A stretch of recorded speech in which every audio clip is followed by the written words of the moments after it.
आज की दुनिया में लगभग हर इंसान पैसे के लिए काम करता है। सुबह जल्दी उठना, ऑफिस जाना, पूरे दिन मेहनत करना और महीने के अंत में सैलरी का इंतजार करना, यही जीवन का एक सामान्य चक्र बन गया है। लेकिन क्या आपने कभी सोचा है कि कुछ लोग वही 24 घंटे पाकर भी करोड़पति बन जाते हैं, जबकि कुछ लोग जीवन भर मेहनत करने के बाद भी आर्थिक रूप से संघर्ष करते रहते हैं। इसी सवाल का जवाब हमें दुनिया की मशहूर किताब रिच डैड पुअर डैड में मिलता है, जिसे रॉबर्ट टी कियोसाकी ने लिखा है। इस किताब की कहानी लेखक के बचपन से शुरू होती है। रॉबर्ट कियोसाकी के जीवन में दो पिता समान व्यक्ति थे।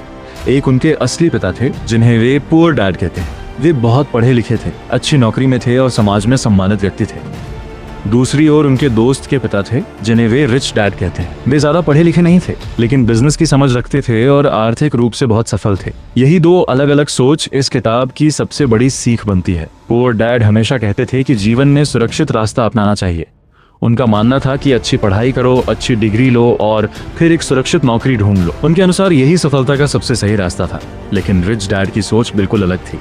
वे कहते थे कि अगर तुम केवल नौकरी के लिए बढ़ते हो, तुम जीवन भर किसी और के लिए काम करोगे। असली आजादी तब मिलती है जब पैसा तुम्हारे लिए काम करने लगे। रिच डैड बच्चों को शुरुआत से ही पैसे की असली समझ देना चाहते थे। वे उन्हें सिखाते थे कि पैसा कमाने से ज्यादा जरूरी है पैसा समझना, क्योंकि बहुत से लोग बहुत पैसा कमाते हैं लेकिन फिर भी गरीब ही रहते हैं। इसका कारण यह है कि उन्हें पैसे को संभालना और बढ़ाना नहीं आता। किताब का पहला वह सबक यह है कि अमीर लोग पैसे के लिए काम नहीं करते, बल्कि पैसा उनके लिए काम करता है। आम लोग अक्सर पैसे की जरूरत के कारण नौकरी करते हैं। उन्हें डर होता है कि अगर नौकरी चली गई तो जीवन कैसे चलेगा। यही डर उन्हें उसी नौकरी में बांधे रखता है। लेकिन अमीर लोग अपने पैसे को निवेश करते हैं और ऐसी संपत्ति बनाते हैं जो उनके लिए लगातार पैसा कमाती रहती है। इस किताब में एक बहुत महत्वपूर्ण विचार है, एसेट्स और लायबिलिटीज का अंतर। रिच डैड बताते हैं कि अगर आप अमीर बनना चाहते हैं तो आपको एसेट्स खरीदने चाहिए। एसेट्स वे चीजें होती हैं जो आपकी जेब में पैसा डालती हैं, जैसे कि किराए पर दी गई प्रॉपर्टी, बिजनेस, स्टॉक्स या कोई ऐसा निवेश जो नियमित आय देता हो। दूसरी ओर लायबिलिटीज वे चीजें होती हैं जो आपकी जेब से पैसा निकालती हैं, जैसे कि महंगी कार, बड़ा घर या ऐसे खर्च जो केवल दिखावे के लिए किए जाते हैं। बहुत से लोग ये गलती करते हैं कि वे लायबिलिटीज को एसेट समझ लेते हैं। उदाहरण के लिए बहुत लोग सोचते हैं कि उनका घर एक एसेट है, लेकिन अगर उस घर के लिए हर महीने लोन और खर्च देना पड़ता है तो वह वास्तव में लायबिलिटी है। रिच डैड का कहना था कि गरीब और मध्यम वर्ग के लोग अक्सर अपने खर्च बढ़ाते रहते हैं। जैसे ही उनकी आय बढ़ती है, वे नई कार, बड़ा घर या महंगे सामान खरीद लेते हैं। धीरे धीरे उनकी लाइफस्टाइल इतनी महंगी हो जाती है कि उन्हें उसी आय स्तर पर बने रहने के लिए लगातार काम करना पड़ता है। यही वह चक्र है जिसे किताब में रैट रेस कहा गया है। रैट रेस का मतलब है वह जीवन जिसमें इंसान लगातार काम करता रहता है लेकिन फिर भी आर्थिक स्वतंत्रता हासिल नहीं कर पाता। वो ज्यादा कमाता है, ज्यादा खर्च करता है और फिर उसी चक्र में फंसा रहता है। रिच डैड कहते थे कि अगर आपको इस रैट रेस से बाहर निकलना है तो आपको फाइनेंशियल एजुकेशन लेनी होगी। स्कूल और कॉलेज हमें पढ़ाई तो सिखाते हैं, लेकिन पैसे के बारे में नहीं सिखाते।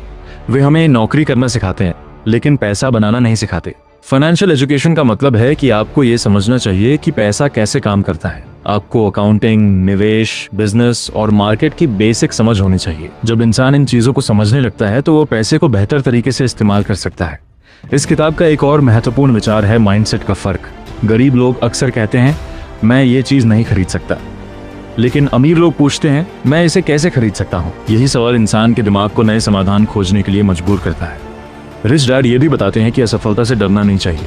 बहुत से लोग इसलिए आगे नहीं बढ़ पाते क्योंकि उन्हें डर होता है कि कहीं वे असफल न हो जाए। लेकिन सच्चाई यह है कि हर सफल व्यक्ति ने जीवन में कई बार असफलता का सामना किया है। फर्क सिर्फ इतना है कि उन्होंने उन गलतियों से सीख ली।